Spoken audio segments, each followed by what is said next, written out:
కర్కాటక రాశి వారి యొక్క స్థితిగతులు గనక మనం పరిశీలనం చేస్తే కర్కాటక రాశికి అష్టమ స్థానమందు ఈ కూటమి ఏర్పడుతూ ఉన్నది.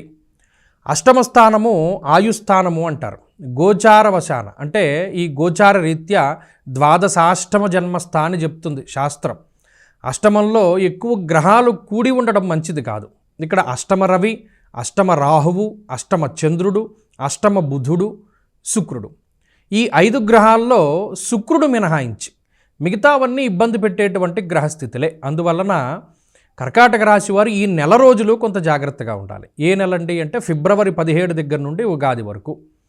దుర్దోష శత్రు సంవాదో గమనం వ్యధ అన్నది శాస్త్రం. ఈ నెల రోజుల్లో ఏ విధమైనటువంటి వాటిల్లుతాయి?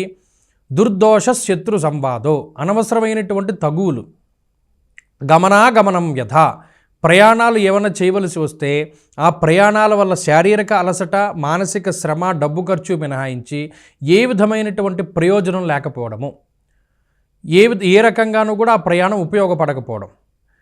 అలాగే అజీర్ణమయ సంతాపం జానుబాధాంత దైవచ, ఇక్కడ మిగతా గ్రహాల తాలూకు స్థితిగతులు ఆరోగ్యం పైన ప్రభావాన్ని చూపుతున్నాయి. ఈ ఉదర సంబంధమైనటువంటి సమస్యల్ని ఈ గ్రహస్థితి సూచిస్తోంది. గ్యాస్ట్రిక్ సమస్యల దగ్గర నుండి, అజీర్తి దగ్గర నుండి, ఈ మోకాళ్ళ నొప్పుల దగ్గర నుండి కొంత ఎక్కువగా ప్రభావాన్ని చూపిస్తాయి. కాబట్టి ఈ నెల రోజుల పాటు కర్కాటక రాశి వారు కొంత జాగ్రత్తగా ఉంటూ, ప్రత్యేకించి ప్రతిరోజు కూడా శివాష్టోత్తర శతనామావళి స్తోత్రాన్ని గనక పారాయణ చేయగలిగితే ఈ దోషం నుండి బయటపడడానికి అవకాశం ఉంటుంది.